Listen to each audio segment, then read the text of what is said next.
Assalamualaikum warahmatullahi wabarakatuh. Alhamdulillahirabbil alamin. Alladzi anzala as-sakinata fi qulubil mu'minin liyazdadu imanan ma'a imanihim. Wassalatu wassalamu ala nabiyyina Rasulillah sayyidil mursalin wa ala alihi wa ashabihi ajma'in. Amma ba'du.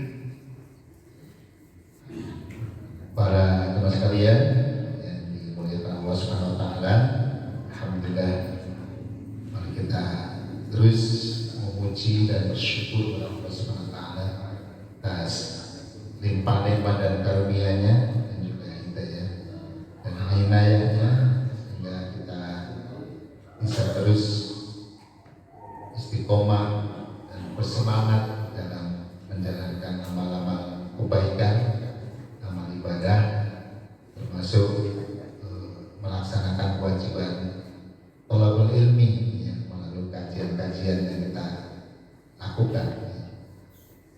Ya. Sebetulnya tidak harus di majelis taklim di masjid, jadi mana saja. Ya. Termasuk bisa juga belajar sendiri ya, dengan membaca atau mengikuti ceramah-ceramah atau penyampaian tausiah di radio, di televisi, di mana saja, di mana kita bisa menambah ilmu kita. Ya. Termasuk ya kita adakan sendiri di masjid kita, sembari kita juga menjalankan perintah memakmurkan masjid Allah. Ya. Kalau tidak ada talimnya ya sepi. Ya. Kita harus ramaikan dalam arti kita harus semarakkan kegiatan-kegiatan ibadah, kegiatan-kegiatan kebaikan di masjid Allah Subhanahu wa taala. Ya. Dibangunnya masjid ya, sebagaimana yang dulu dilakukan oleh Nabi, tidak sekedar difungsikan sebagai tempat sholat. Ya memang itu mungkin yang paling utama ya, sholat fardu. Tapi tidak itu ya, karena Nabi bahkan melakukan segala sesuatu di masjid ya, termasuk menyiapkan tentaranya itu briefingnya di masjid ya, jadi koordinasinya di masjid dan disiapkan strateginya dan disampaikannya apa-apa yang harus disiapkan oleh para prajuritnya itu semuanya di masjid. Nah, termasuk ya pengajian beliau juga di masjid ya. Maka ya, apa yang beliau lakukan kita ikuti ya, sehingga masjid ini menjadi pusat penguatan ibadah kita dan juga penguatan ilmu kita ya. Karena juga ibadah kita ini harus dikawal ya, stabilitasnya itu dikawal dengan ilmu. Kalau ilmunya nggak terus ditambah nanti bisa tekor semangatnya. Hanya bisa nanti lembek jadinya, motivasinya melemah dan ibadahnya bisa turun ya. Maka supaya stabil atau bahkan terus naik ya, maka perlu dikuatkan dengan ilmu yang kita belajar ya. Semoga apa yang kita lakukan jadi sarana kita diberikan ilmu-ilmu yang manfaat oleh Allah Subhanahu wa taala. Amin ya rabbal alamin. Mari kita mengawali kajian kita dengan membaca basmalah. Bismillahirrahmanirrahim. Kitab Riyadhus Shalihin karya Al-Imam An-Nawawi ya. Bab 295. Babun nahyi 'anil qazal. Ini ada langkah aja babnya ini ya. Jadi ya kelebihan kita membaca atau mengkaji kitab ini secara berurutan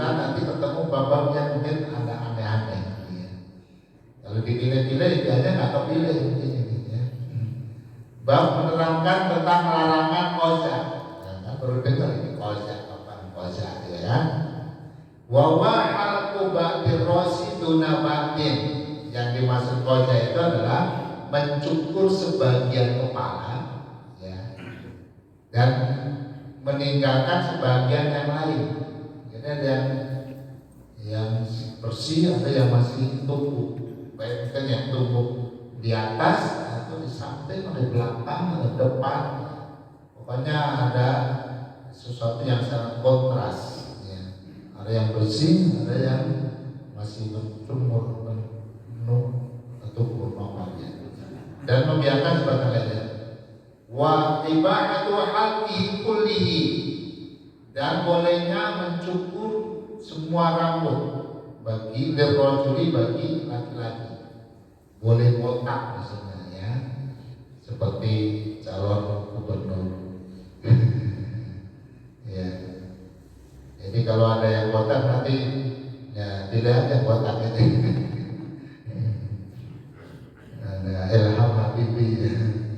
Nah, itu memang ya udah nggak tumbuh lagi. Tapi kalau kita ingin mencukur semua seperti itu juga boleh. Ya. Dunal mar'ati tidak boleh bagi perempuan. Kalau perempuan botak nggak boleh, kecuali kalau ada masalah di kepalanya.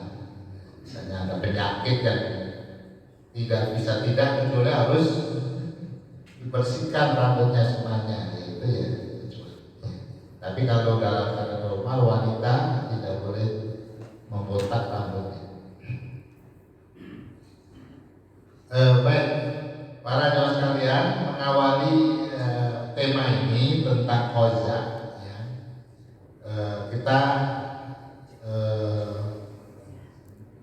karena koza ini dilarangnya karena itu termasuk perilaku jahiliyah ya. Jadi kita dasari spiritnya untuk kita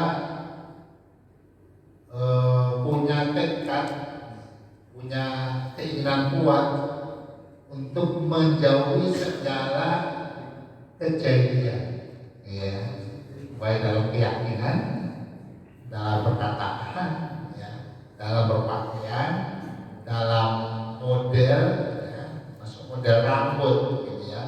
Dalam hal apapun jangan sampai kita tidak disadari atau tanpa menyadari kemudian menyenangi yang jahiliyah. Jahiliyah tapi tren misalnya ya. Jadi ngetren itu padahal itu jahiliyah gitu. Nah, kita ke bawah gitu. Jangan sampai ya. Karena apa yang dulu terjadi sebelum Nabi diutus itu bisa berulang lagi ya, berulang lagi zaman kita, atau tidak berulang, atau bahkan bisa berkembang, artinya lebih jahiliyah lagi ya.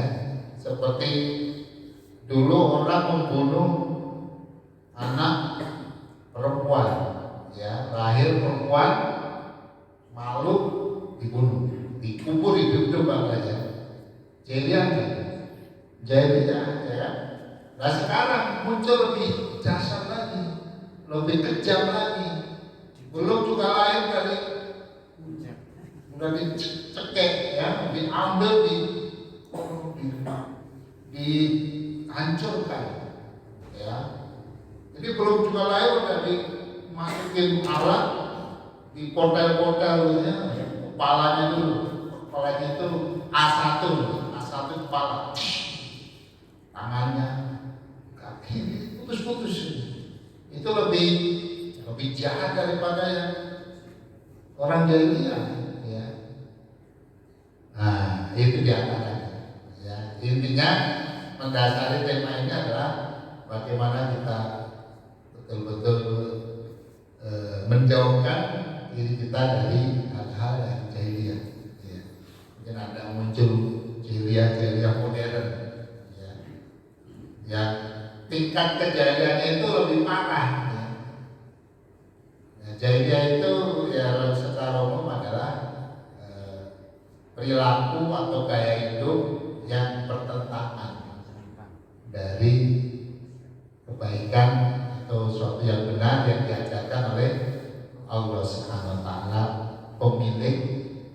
pencipta dan pemilik kehidupan. Ya. Kehidupan Allah ciptakan, mesin aturannya sesuai dengan aturan Allah. Itulah yang standar. Nah ini menyimpang, berarti nggak standar. Nah orang yang tidak mengambil tuntunan standar berarti dia bodoh atau jahil, gitu ya. Karena ada yang sudah diberikan yang bagus, dia nggak mengambil. Baik. Nah, yang harus dijauhi perkara jahiliyah yang pertama adalah prasangka jahiliyah. Jadi prasangka, ada prasangka yang boleh, ya. Prasangka yang boleh itu adalah prasangka yang baik, ya. Atau yang disebut dengan husnuzon, ya, berbaik sangka, baik kepada sesama manusia, gitu ya, ataupun juga kepada Allah, ya. Jadi kalau kita bekerja, ya, atau kita hidup sudah berikhtiar berusaha, terus rezekinya masih belum sesuai dengan keinginan, ya. Mungkin muncul prasangka yang tidak baik pada Allah, menuduh Allah tidak adil, menuduh Allah tidak tahu, tidak mau tahu, ya, menuduh Allah pelit atau lainnya. Itu namanya prasangka yang jahiliyah, ya. Nah, sebagaimana yang disampaikan di ayat ini, wa ta'ifatun qad ahammathum anfusuhum yadunnuna billahi wa ghairil haqqi dzannal jahiliyah. Dan segolongan lagi telah dicemaskan oleh diri mereka sendiri, mereka menyangka yang tidak benar terhadap Allah. Dzannal jahiliyah, seperti sangkaan jahiliyah, ya, artinya apa yang disangkakan sama, mengulang, ya, apa yang dulu dilakukan oleh orang-orang jahiliyah, ya, diulang lagi oleh orang berikutnya, ya. Yaquluna hal lana minal amri min syai'. Mereka mengatakan, apakah kita memiliki sesuatu atau campur tangan dalam urusan ini, ya, ataupun semuanya ketentuan dari Tuhan. Katakanlah, maka qul innal amra kullahu lillah. Ya. Jadi katakanlah segala sesuatu itu tergantung pada Allah Subhanahu. Baik, ya. Jadi ya, prasangka yang buruk kepada Allah ini, ya, banyak, ya, kasusnya, ya. Misalnya, ya, ya, terutama ketika seseorang menghadapi hal-hal yang mungkin ketika dia diuji dengan kesulitan, diuji dengan hal-hal yang berat dihadapi, ya. Dia menikah sudah bertahun-tahun tapi belum mendapatkan keturunan, ya. Itu kalau tidak hati-hati nanti berprasangka yang tidak baik pada Allah, ya. Atau dia menyiapkan sebuah pesta, ya. Ini padahal sehari-hari udah sebulan 2 bulan ini nggak hujan, ya. Begitu pas pesta dia hujan. Ya. Nah, dia mangkel, ya, dia marah. Ya. Ini kayak ini kayak apa, ya, gitu ya. Apa enggak, udah lama nggak hujan kan, begitu pesta dia hujan, gitu ya. Nah seperti itu, ya, harus betul-betul kita harus sadar bahwa Allah tidak menciptakan atau menentukan suatu kejadian kecuali itu yang terbaik, ya. Jadi anggapan bahwa yang ditakdirkan Allah itu yang terbaik, ya, itu yang harus kita bangun, ya. Jangan sampai ada prasangka yang buruk kepada Allah Subhanahu wa Ta'ala. Kita sudah memperjuangkan calon presiden, Ternyata tadi pagi yang dilantik bukan yang kita perjuangkan, ya. Padahal kita ingin yang misalnya dulu yang kita, padahal kita sudah habis-habisan dengan segala pengorbanan. Ya. Nah, kemudian kita mengalami kekalahan. Padahal Allah janji kalau kamu berjuang maka kamu akan dimenangkan. Itu kita akan menang. Nanti kita menuduh Allah bohong. Ya. Nah ini hati-hati. Jadi akan banyak ya peristiwa-peristiwa ya, dalam kehidupan kita, baik dalam skala individu maupun juga dalam kehidupan bersama, itu bisa kita terjerumus dalam sikap suudzon kepada Allah Subhanahu. Hati-hati gitu ya. Nah mungkin kita tidak sadar ya, tapi bahwa ketika kita menghadapi kesulitan kita kemudian marah, itu secara tidak langsung kita marah pada Allah. Ya, kita sudah buru-buru misalnya ini sampai rumah macetnya meminta ampun ya, sampai perjalanan berkali-kali lipat dari biasanya. Ya. Terus refleks terucap kata-kata yang menunjukkan kita tidak menerima kenyataan.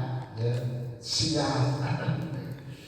Apalah yang jelek-jelek yang terucap dalam mulut. Nah, baik. Yang kedua, hukum jahiliyah. Apa hukum al-jahiliyah yaqul wa man asmu min Allahi hukman liqaumin yuqinun. Apakah mereka mau mencari hukum jahiliyah? Siapakah yang lebih baik hukumnya bagi orang yang yakin daripada Allah? Ya.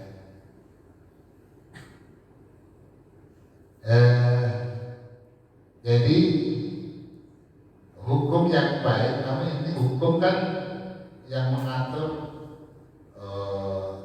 keadaan hidup kita yang mungkin berpotensi ada kezoliman, ada hal-hal yang ada pihak-pihak yang dirugikan, sehingga perlu adanya hukum ya, agar manusia-manusia yang hidup bersama itu bisa bersikap baik ya, patuh pada aturan dan seterusnya ya. Nah, di dalam kehidupan kita sebagai manusia, dalam kita berhidup bersama dengan sesama manusia, bahkan dengan makhluk yang lain, dengan binatang, dengan tumbuhan ya, maka kita oleh Allah sudah diberikan ya, diberikan hukum, diberikan aturan ya, termasuk punishment gitu ya, bagi siapa-siapa yang melanggar ya. Misalnya yang parah dalam hukuman yang terutama yang besar-besar, Allah langsung berikan contoh hukumnya secara detail. Membunuh itu kan kejahatan sangat besar, maka Allah langsung berikan hukumannya qisas ya. Walakum fil qisas hayatun ya ulil albab ya. An-nafsu bin nafsi, nyawa dihukum dengan nyawa ya. Itu hukum Allah. Dan Allah tahu ya, dosis yang tepat untuk menyelesaikan masalah pembunuhan ya, hukumnya itu ya. Allah oleh manusia direvisi atau dianggap itu tidak kemanusiaan atau apa gitu ya, akhirnya diturunkan, dosisnya diturunkan, tidak dibunuh tapi dipenjara misalnya 20 tahun atau berapa, atau bahkan mungkin kurang lagi. Nah ketika itu diturunkan ya menjadi tidak efektif ya. Jadi yang namanya hukum pembunuh ya harus dibunuh ya. Nah itu pas segitu. Kalau ditawar-tawar dikurang-kurangi ya akan tidak efektif ya. Nah ketika yang terjadi ya, kemudian yang ada hukuman-hukuman itu antara hukum Allah dan manusia, maka kita sebagai orang yang beriman, ya, kita harus memandang bahwa hukum Allah itulah yang terbaik, ya. Dan itu yang harus kita perjuangkan, ya. Memang hukum-hukum yang diterapkan dalam kehidupan kita ini kan sebetulnya enggak ada yang, atau itu kan sebetulnya hasil perkiraan manusia yang dianggap kemudian itu cocok, ya. Bahkan hukum kita itu kebanyakan dari Belanda, ya. Jadi tidak semuanya lahir dari bumi pertiwi. Banyak sekali hukum itu adalah impor. Nah, Belanda itu kan ya, pertama dia ya bukan orang Indonesia, ya kan. Yang kedua dia pernah menjajah kita, tapi hukumnya kita pakai, ya kan. Nah, kenapa kita tidak mengimpor hukum Allah saja, gitu ya, untuk diterapkan di Indonesia, ya. Daripada kita impor dari Belanda, kita impor dari hukum Allah, ya, karena kita sebagai hamba Allah. Nah, tarik menarik antara apakah kita ambil ini atau itu, nah itulah perjuangan kita, ya. Bagaimana kita mengambil posisi yang terbaik dalam kehidupan kita berbangsa ini, sehingga kita bisa memberikan pilihan-pilihan hukum dari agama kita untuk bisa dijalankan di negeri kita. Kita tidak subversif, tidak merubah Pancasila, tidak, ya. Tapi bahwa dalam perjalanan ada hukum-hukum yang perlu dianalisa lagi tingkat efektivitasnya, ya. Dan itu kembali pada konsensus kita juga. Asal kita setuju ganti, yang nggak efektif ganti, ya. Kita nggak melawan negara, enggak. Ini negara kita. Kita sama-sama bermusyawarah mencari hukum-hukum yang terbaik. Dan menurut kita tidak ada hukum yang lebih baik daripada hukum Allah. Wa man ahsanu minallahi hukman, dan tidak ada yang lebih baik hukumnya daripada hukum Allah. Di qaumin yuqinun, bagi orang-orang yang yakin, dan kita yakin. Karena yang punya kehidupan Allah, maka Allah, hukum Allah juga yang paling baik. Nah, kita dalam menawarkannya ya harus prosedural, ya. Mungkin ada yang ingin langsung dengan cara-cara yang kekerasan, kan, ya. Makanya kita harus menang dalam politik, ya. Dalam politik artinya kita bisa mengantarkan anggota dewan yang sebanyak-banyaknya, dan ketika mereka musyawarah bisa memberikan atau bahkan nanti eksekutifnya juga mengajukan perda-perda yang dasarnya syariah, ya. Nah, dewannya oke, jadi. Nah, yang terjadi ketika misalnya seorang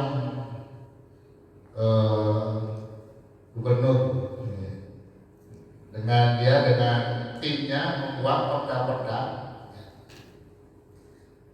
yang mengarah pada penerapan atau melaksanakan hukum-hukum Allah. Tapi begitu diajukan gagal, ya, karena dewannya nggak setuju, misalnya begitu, ya. Perda miras, ya, intinya melarang beredarnya miras dimanapun. Pokoknya berarti kalau ada bawa miras biasa. Nah, ini diantaranya begitu. Tapi kalau dewannya nggak setuju, nggak jadi, ya. Nah, kita baru tahu bahwa banyak sebelum jadi undang-undang itu baru di dewan ya. Itu diajukan oleh fraksi-fraksi atau komisi-komisi ya di situ. Kemudian ya artinya semuanya mengajukan ya yang pra undang-undang ya. Nah itu diajukan ya. Nah ketika itu diajukan, nah apakah jadi undang-undang atau tidak ya, itu tergantung kekuatan politik kita ya. Bisa jadi pengalaman ya partai-partai Islam ya. Di antaranya PKS banyak yang diajukan itu kandasnya karena tidak disetujui. Ya maka kita harus menangkan di sini. Jangan kita gelapkan. Kalau kita mau berantas apa lagi ya. Nah, hukum jahiliyah. Kemudian tabarruj jahiliyah. Nah, ada jahiliyah yang ketiga yang tidak harus dihindari adalah berhias, bersolek, berpenampilan, tapi penampilan yang jahiliyah ya. Berpenampilan, berpakaian yang jahiliyah. Ya jahiliyah itu diantaranya ya tidak mengikuti syariat, tidak menutup aurat, atau bahkan sengaja di lubang-lubang. Ya. Nah, ada ternyata di lubang itu dengkul kan aurat. Pertama itu, yang kedua kalau kamu sholat gimana kalau lubang begitu? Ya misalnya ini model-model yang nggak mendukung ya kehidupan kita sebagai seorang muslim. Coba antum yang misalnya, kalau antum yang antum soleh semua ya, orang-orang yang celana dilubangi didengkul itu, kemudian dia dalam perjalanan terus waktu sholat tiba, gimana dia sholatnya? Ya, mungkin bagi orang yang nggak sholat ya nggak mikir segitu. Kalau kita kan punya kewajiban melekat setiap waktu sholat ya sholat. Kalau celananya nggak menutup aurat ya. Atau memang kemudian misalnya memang sengaja ya pakaian itu tidak menutup aurat ya. Pakaian you can see my aurat ya. Jadi kamu bisa melihat bebas ya, aurat dulu ya. Memang di bagian aurat di lubang-lubang, lubang depan, lubang belakang gitu. Nah, ya ini yang mungkin ya para jemaah sekalian ya, dalam perkembangan hidup kita akan banyak ya, mode-mode tren-tren ya, datang dari barat, dari manapun ya. Itu harus disikapi ya dengan filter yang ada dalam agama kita. Apakah sesuai dengan nilai-nilai agama kita atau tidak? Kalau nggak sesuai tolak, ya ngapain ikut-ikutan orang nggak jelas, ya. Nah banyak di antara generasi anak-anak kita dari muda, ya kita yang memang yang lemah, ya, gimana itu ikut-ikutan, ya. Pakai anti, pakai. Nah, kadang pejabat-pejabat sih ada yang pakai anti juga ya. Kemudian nanti rambutnya ya, nanti kita ke rambutnya. Kemudian ada yang ya celananya seperti itu ya, ada yang ditambah-tambah di lubang-lubang ya. Dan lain-lain. Kemudian yang keempat, kebanggaan jadi ya. Bicara lagi nakabaru fi qulubi man amiyya amiyatan. Ketika orang-orang kafir menanamkan dalam hati mereka fanatisme atau kebanggaan jahiliyah. Bangga tapi dengan hal yang jahil. Nah ini jangan sampai juga melanda kita dan anak-anak kita. Jadi tren-tren yang berkembang, apalagi sekarang ini lewat media yang sangat cepat, dunia ini menjadi sangat sempit. Jadi setiap ada sesuatu yang ngetren itu langsung sampai kemana-mana, sampai kemudian ke anak-anak kita. Ya. Maka muncullah gaya-gaya yang aneh-aneh. Ya. Nah ini yang kemudian mendasari pada tema kita. Ya, jangan sampai kita bangga dengan pakaian-pakaian atau terutama nanti arahnya ke gaya cukuran yang jahiliyah yang tidak ya dilarang oleh Nabi. Ya, di antara bentuk almiah atau kebanggaan jahiliyah adalah bercukur dengan gaya ozak. Ini memang langsung namanya disebutkan apa ya? Karena ini memang meracuni ya, peradaannya ini kemudian menjadi inspirasi ya, atau menjadi sesuatu yang kemudian dibanggakan oleh anak-anak kita termasuk ya, biar ikut-ikut. Coba apa bagusnya?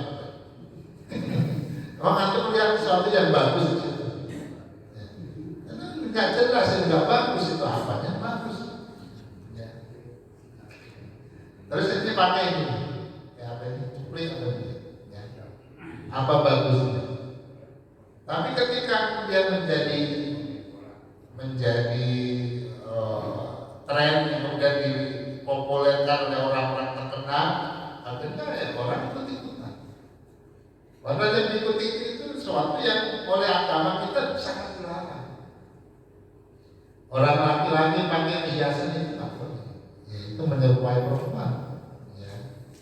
Nah, termasuk secara khusus potongan ini oleh Nabi dilarang. Inilah yang disebut dengan ozak. Nah, ini istilahnya ozak. Al-ozak, syaratnya al-ozak. Pengertian ozak, Ibnu Umar mengatakan anna Rasulullah sallallahu alaihi wasallam naha 'anil ozak. Bahwasanya Rasul melarang ozak. Qala, maka Ibnu Umar berkata, qultu li Nabi wa mal ozak. Apa yang maksudnya kozak yang dilarang oleh Rasul itu? Qala, maka Nabi mengatakan yuhlaku ba'dur rasi as-sofiyyi wa yutraku ba'dur. Ya.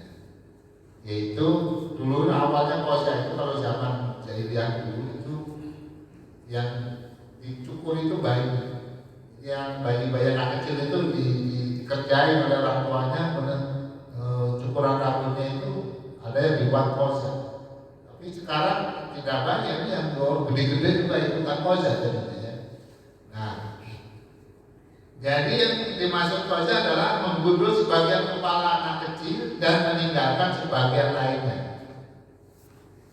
Mungkin ada yang pernah bayi terus dicukur jadinya, ada terus sangat gundul terus tinggal. Ada yang namanya cukur patok kan ada.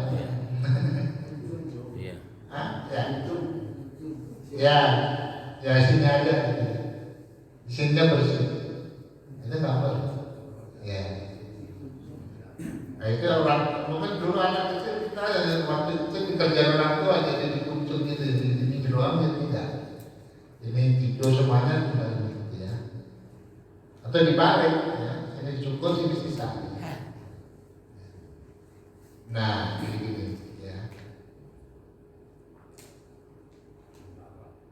Kalau dulu ada sini ya, sini aja ya. Ini sini ya. Ibnu Hajar Al-Asqalani menjelaskan pengertian kozak seperti berikut. Ibnu Hajar ini yang menulis kitab Bulughul Maram ya. Beliau juga yang membuat atau menulis kitab Syarah Sahih Bukhari namanya Fathul Bari. Beliau mengatakan wayalkin atau minas sahab. Aslinya kozak itu makna secara bahasanya itu adalah potongan awan. Wasuknya syarul rasi idza qulita ba'du wa qulita ba'du qaza'an tasbihan bis-sahabil mutafari.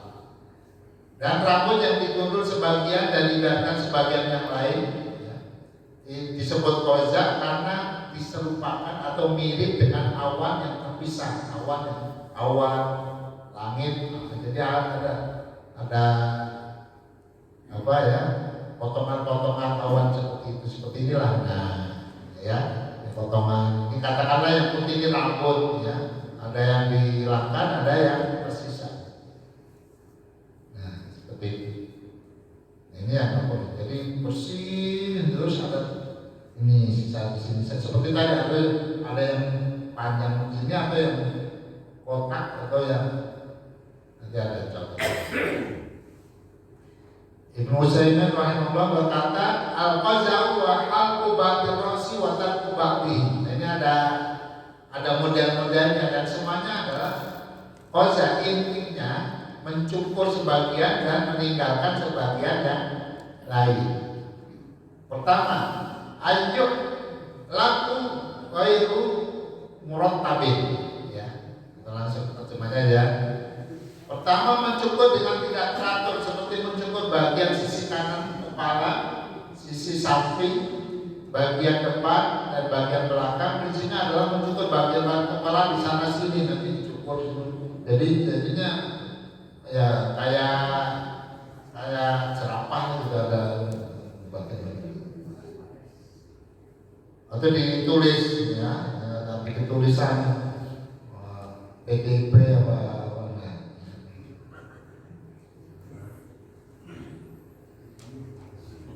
Yang kedua, mencukur habis bagian tengah kepala. Ininya dicukur habis ya, dan membiarkan sisi kiri kanannya.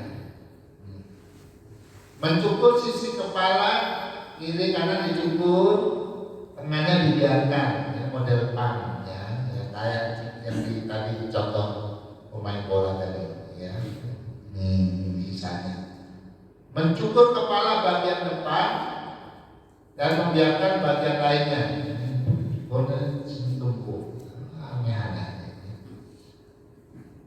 Termasuk qaza adalah gaya rambut mohawk ya.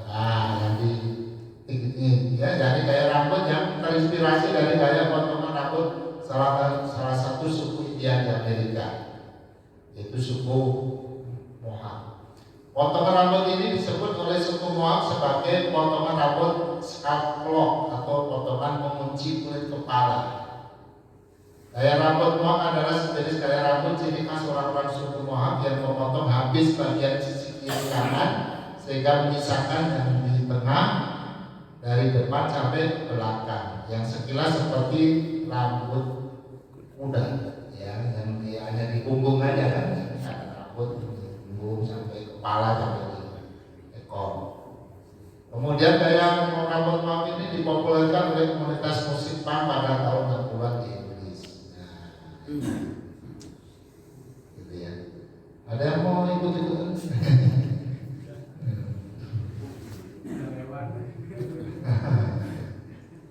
Saya mau ikut di mana?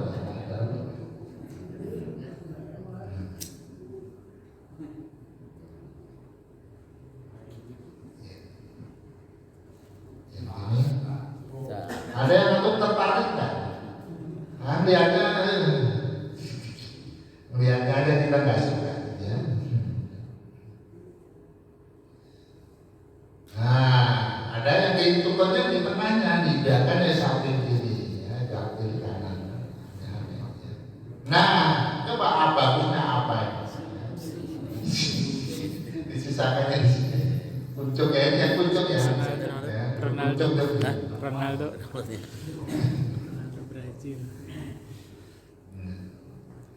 Nah, karena ini orang-orang terkenal, sehingga orang kemudian ingin ya mengikuti gaya orang yang dikaguminya atau orang yang diidolakannya itu. Nah, memang ini bahayanya kita mengidolakan orang-orang yang non-muslim yang kemudian dia menampilkan perilaku jahiliyah dan diikuti. Bahayanya ya. Sampai nanti ya akhirnya semua kehidupannya diikuti, dia kasual itu kasual.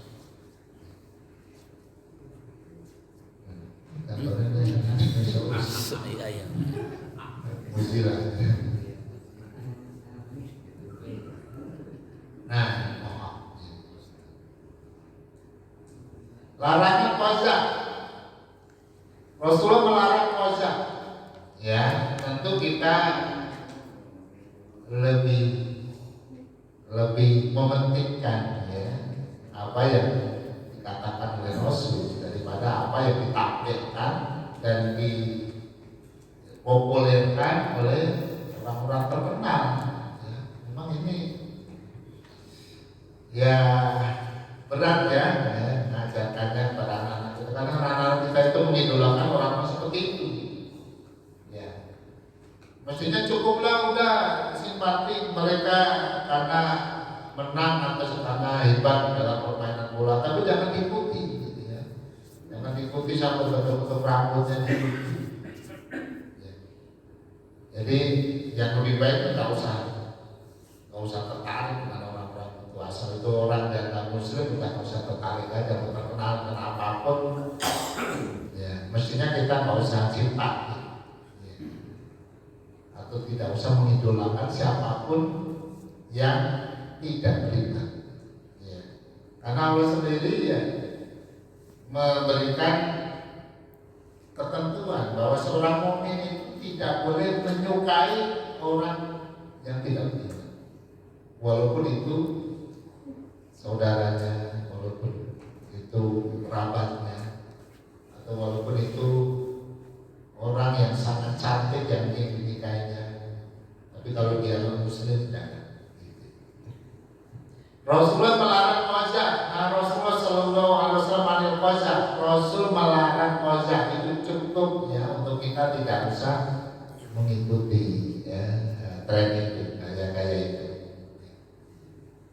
Kemudian dari Ibnu Umar, Rasulullah Shallallahu Alaihi Wasallam sobiyan. Rasul melihat seorang anak kecil muliko batu rosyati rosi, dia dicukur sebagian rambut kepalanya, waktu itu waktu dan sebagiannya disisakan, cukup sebagiannya disisakan sebagiannya. Wanahahu andalika, maka kemudian Nabi melarang mereka orang tua yang melakukan itu terhadap anaknya. Waqala, dan beliau bersabda, ihliquhu kullahu awitrukuhu kullahu, cukurlah semuanya atau biarkan semuanya. Gondrong, ya gondrong tak apa-apa, ya. Asal jangan menyerupai perempuan. Ya. Nabi pernah gondrong segini, ya. Sebahu. Pernah juga ya, pendek. Ya. Jadi artinya Nabi ingin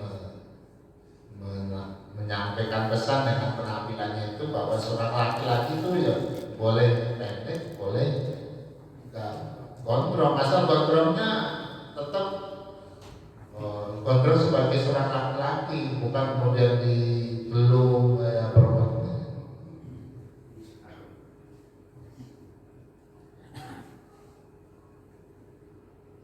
Para ulama berijma sepakat atas pemakluan qazah. Ya.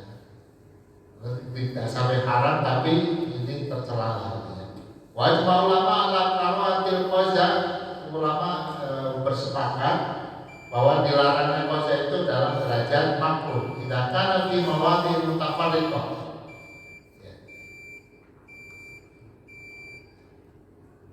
Hukumnya makruh jika yang dikukur di beberapa bagian yang terpisah, kecuali untuk pengobatan, illa yakuna li mutawatin unambiya, kecuali memang obat misalnya pada bisul apa ya, itu harus dicukur sebagian sini, atau yang mau itu dibekam ya, ya. Nah itu nggak apa-apa untuk pengobatan ya. Waya karatu tanji ya, hukumnya adalah makruh ya. Hukum makruh tersebut berubah menjadi haram jika dilakukan oleh seseorang dengan niat tasyabbuh. Menjadi haram kalau niatnya ikut-ikutan orang kafir. Jadi kalau hanya iseng sendiri itu makruh. Tapi kalau ada contoh dari orang kafir, dia ikuti, berarti dia melakukan hal yang haram. Jadi larangannya lebih berat karena menyerupai. Karena tasyabuh bil kufar, menyerupai orang kafir, hukumnya adalah haram. Berdasarkan hadis, man tasyabbaha bi qaumin fahuwa minhum, barang siapa yang menyerupai suatu kaum maka dia termasuk bagian dari kaum itu. Ya, maka ini menjadi lebih berat larangannya. Nah, gimana bila terlanjur mencukur rambut dengan model qazah? Anak kita pulang dari salon, begitu. Cukurannya seperti tadi ya. Ronaldo tadi apa siapa tadi ya? Yang pertama ya. Nah, gimana kalau udah terlanjur? Jika seorang terlanjur dicukur dengan model qazah, maka maka solusinya adalah dengan dicukur habis sudah sekalian dibotakin, udah rusak semuanya dibotak. Ibnu Umar berkata, Nabi ro'a sobiyan, Nabi melihat seorang anak kecil, Qatqoliko batur syari, ya, kepalanya dicukur sebagiannya tidak dicukur. Maka kemudian Nabi mengatakan, oh nyihliku, cukur semuanya, awi berukuk pula, ya, biarkan semuanya. Hukum menipiskan sebagian rambut dan membiarkan yang lainnya. Nah, ya sekarang gimana kalau yang dilakukan adalah ini rambut dibiarkan, di sini ditipisin, ya, secara gradasi kan ada tebal, tipis, seperti yang kita lakukan itu ya. Ya kan kalau kita dicukur kok itu tebal, kemudian agak menipis di sini tipis, kan? Nah, gimana? Nah, kalau itu yang dilakukan, maka ini jawaban Dr. Yusuf Al-Qurtubi rahimahullah, ya. Ketika ditanyakan, nah seperti inilah ya. Ini kan ganteng ya. Maka gimana? Bolehkah cukup seperti ini? Hal qassu jawani bisya'ri khafifan aw tadrijiyan yu'tabar haraman. Apakah mencukur bagian-bagian rambut agak tipis untuk menipiskan atau secara bertahap makin tipis termasuk yang dilarang, yang haram? Ini kan ini tipis, ini makin tebal gitu ya. Ini dibiarkan yang di atasnya. Haitu anti ohlak ahlukul jawani di mustawa masalah wa ahlukul baqiyas syahri di mustawa. Jadi ada bagian-bagian yang dibedakan ya tingginya atau kepanjangan. Wayakunul jawani maka qalilan min baqi syahri. Intinya kan yang dijelaskan seperti inilah. Ada bagian-bagian yang kemudian bertahap makin panjang atau makin. Nah jawabannya seperti ini kalau dari belakang ya. Maksudnya paham ya, ini yang biasanya dilakukan oleh tukang cukur maksudnya ya. Takutnya kita jadi takut cukur juga, nggak cukur ya. Ini boleh enggak? Nah pertanyaan kan begitu ya. Nah jawabannya beliau ya, belum lama wafatnya. Laisa hadza qazan. Ini bukan qazan yang dilarang. Walaisa wal mani'an, dan itu yang dilarang. Waqad rawal Bukhari wa Muslim fi sahihnya min hadits Ibnu Umar anna Rasulullah nahaa 'anil qazan. Wa fi Muslimin qultu li Nabi wa mal qazan qala yuhlaqu ba'du ra'si sabi wa yukrah. Yang dilarang itu mencukur sebagian dan membiarkan sebagian yang lain. Wa fasara min aimatul lughah, kemudian ditafsirkan dalam para imam tentang bahasa. Yang disebut qazan adalah ayyulaqa ra'sus sabi wa yadruku minhu mawadi mutafarriqah ghairu makhluqah tasbihan bi qaza'is sahar.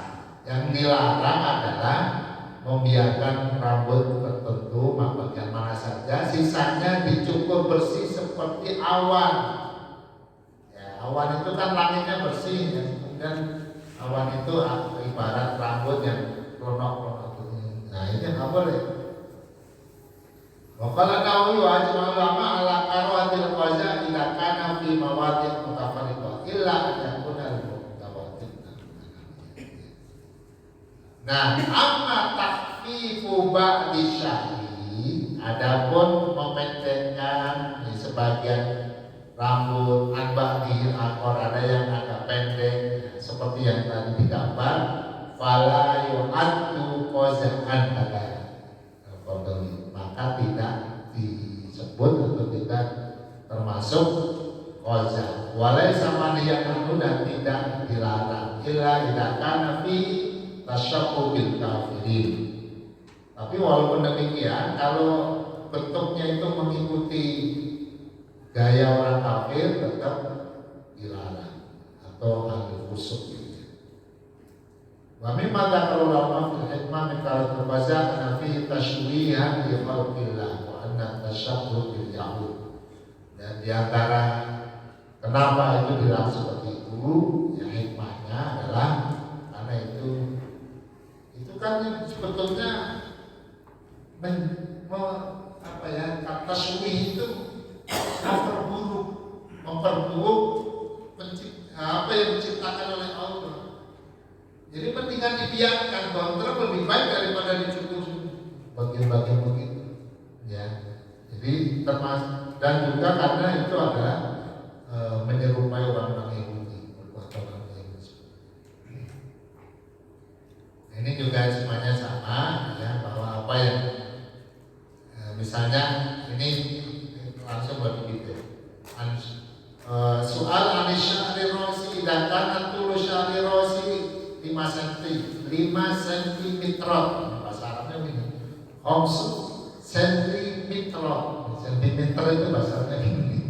5 ada rambutku 5 cm, tapi di bagian samping 3 cm seperti ini ya. Ini tebal, ini lebih tipis. Apa itu termasuk koza? Nah, ya. Maka kemudian jawabannya la haraja fihi, ya, enggak apa-apa yang itu. Walayat kullu dzalika fi hukmil qaza. Dan itu tidak masuk dalam kategori qaza al-manhi'atu yang dilarang. Ya, itulah intinya dalam fatwa yang dikeluarkan oleh ini, ya, al-hayy. Nah, itu aja para jemaah sekalian, yang kita kaji pada malam ini tentang qaza, ya. Intinya adalah mencukur rambut bersih, ya, sebagian, kemudian disisakan sebagian, dimanapun sisanya, mau di atas, depan, belakang, samping, apalagi kalau sisanya sampai kanan aja gitu, itu lebih parah lagi, ya. Jadi sebetulnya itu memperjelek, ya, memperjelek ciptaan Allah yang sudah bagus dibentuk yang jelek-jelek gitu, ya. Seringkali jahiliyah itu bukan tambah bagus, tambah jelek, ya. Jadi tapi kalau setan itu kerjaannya yang jelek itu jadi terlihat bagus, ya. Ya seperti orang mampu jelek tapi kok kayak gagah gitu, ya. Kalau nggak mampu itu kayak nggak jantan gitu, ya. Itu kan dibolak-balik. Jantannya di mana? Mampu leleran di jalan itu kok jantan, ya. Terus tadi yang digambar bagusnya di mana? Itu bagus, maksa banget gitu, ya. Ya kayak ini apa bagusnya itu, ya. Nah, jadi yang jari-jari itu seringkali itu memperjelek sesuatu yang sudah bagus dijelek-jelekin, ya. Dirusak-rusakin, otak udah bagus, kemudian dirusak oleh kita sendiri dengan minuman keras, ya. Lidah bagus, ditusuk-tusuk dikasih apa yang bagus banyak tambah mengganggu itu, ya. Nah ini dikasih gelang di sana di lidah. Ini bagian pudel juga, ya. Apanya yang bagus? Jadi jahiliyah itu seringkali malah jelek gitu, ya. Tapi karena setan itu menghiasi yang jelek itu jadi indah, akhirnya orang bangga dengan yang jelek-jelek, ya. Ada orang yang dalam rangka mengikuti intinya, ya, jadi berpenampilan kayak gembel diikuti, ya. Apanya yang bagus gitu, ya. Nah, jadi warga sekalian, ya, intinya mari kita lebih senang, lebih bangga dengan warna kehidupan yang diberikan oleh pencipta kehidupan dan oleh Allah Subhanahu wa Ta'ala dalam nilai-nilai yang dikemas dalam agama kita, ya. Banggalah dengan apa yang datang dari agama kita, apa yang dicontohkan oleh Nabi kita Muhammad Sallallahu Alaihi Wasallam, ya. Membuat warna pesta yang diinginkan atau yang disukai oleh Rasulullah Sallallahu Alaihi Wasallam, jangan membuat pesta yang bertentangan dengan apa yang diajarkan Rasul. Misalnya standing party, bangga, modern, makan, minum, berdiri, berjalan-jalan, apanya yang bagus? Padahal enaknya makan duduk atau jalan. Aslinya begitu. Cuma kalau jahiliyah ini jadi yang gak enak itu jadi kayak dianggap enak. Ya enaknya makan itu duduk. Makan belum berjalan jalan-jalan. Apa yang enak? Ya, tapi itulah bolak-balik ya. Kalau kita tidak fokus pada tuntunan hidup kita, maka kita diombang-ambingkan oleh bisikan-bisikan setan maupun juga hawa nafsu ya, untuk kemudian mengikuti hal-hal yang tidak jelas ya. Tapi kemudian itu menjadi kebanggaan, bangga dengan sesuatu yang tidak jelas ya. Bangga dengan hal-hal yang justru malah merusak diri kita ya. Awal ini maaf ya, dulu saya juga merasa ingin bangga, ingin gaya dengan merokok ya. Kayaknya kalau merokok itu wah, keren gitu ya. Coba jujur, enak nggak merokok? Pahit ya. Saya sampai seperti itu belum pernah merasakan enaknya merokok itu. Padahal lama itu, pahit tapi dipaksain. Wah gaya gitu ya, padahal pakai itu ya. Ditelan supaya keluar hidup itu. Ya, ada yang coba-coba seperti itu. Gimana sih cara supaya keluar hidup itu? Kita telan sampai mau mati ya. Masya Allah. Enggak enak coba kan? Tapi ya karena kita bangga dengan sesuatu yang tidak jelas, gitu ya. Ya itu termasuk saya ngalamin ya. Yang bangga merokok ada gambar-gambar orang keren ya. Ridwan Anwar ya. Keren sekali. Terutama saya bangga dengan kiainya merokok. Saya juga ingin seperti dia. Wah. Tapi ilmunya nggak ditiru, tapi merokoknya doang ditiru ya. Itu masalahnya. Jadi mari kita dalam segala hal ya, karena ini contohnya rambut, tapi kita spiritnya dalam segala hal jangan ikut-ikutan lah ya, mengikuti orang yang nggak jelas dasar dasar perlakuannya. Kita kan punya dasar perbuatan kita kan jelas. Itu apa yang diajarkan oleh Allah dan apa yang dicontohkan oleh Nabi-Nya. Itu yang terbaik ya. Kita nggak apa-apa bangga pakai ini ya, gamis ya. Karena Nabi pakai gamis bagus lah gitu ya. Tapi kalau kemudian kita ikut penampilan seseorang yang kafir gitu ya, wah keren ya. Tapi dia kafir, ngapain itu orang itu ya? Emang kalau dia nyemplung neraka, mau dia ikut mau nyemplung neraka juga ya. Demikian kita kaji, semoga bermanfaat. Ada yang mau disampaikan? Ustaz, dalam keperluan pembuatan drama ya atau film, kadang kan kita berperan misal seperti anak-anak, seperti kakek-kakek, bahkan kadang mungkin berperan seperti orang gila, seperti gila. Itu seperti itu tasabuh yang enggak, itu kan hanya drama ya, itu berperan nggak apa-apa ya. Ya. Jadi di film Alisala itu ada yang berperan sebagai Abu Jahal, ada yang berperan ya itu bukan hanya di dunia peran ya, bukan di dalam dunia yang sebenarnya. Ya, jadi ya nggak apa-apa karena itu sifatnya hanya pemeranan. Ya. Tapi tentu yang dilarang adalah berperan sebagai perempuan itu tidak termasuk. Kadang jadi ibu-ibu gitu, padahal dia laki-laki, perannya ibu-ibu gitu. Kenapa harus laki-laki gitu ya? Karena ada perempuan juga kan bisa diperankan.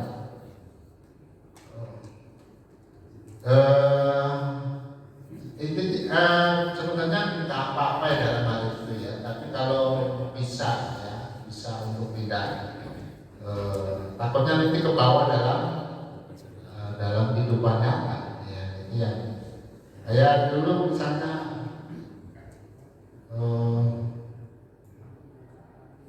jadi kayak lucu-lucu tapi itu termasuk saya nggak suka ya. Kayak Tesi yang kemudian memerankan kayak perempuan-perempuan.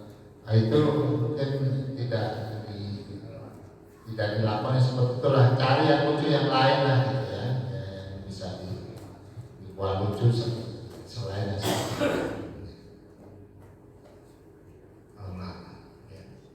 baik, kita cukupkan. Subhanallah rabbana wa bihamdika asyhadu an la ilaha illa anta astaghfiruka wa atubu ilaik. Wassalamualaikum warahmatullahi wabarakatuh. Waalaikumsalam.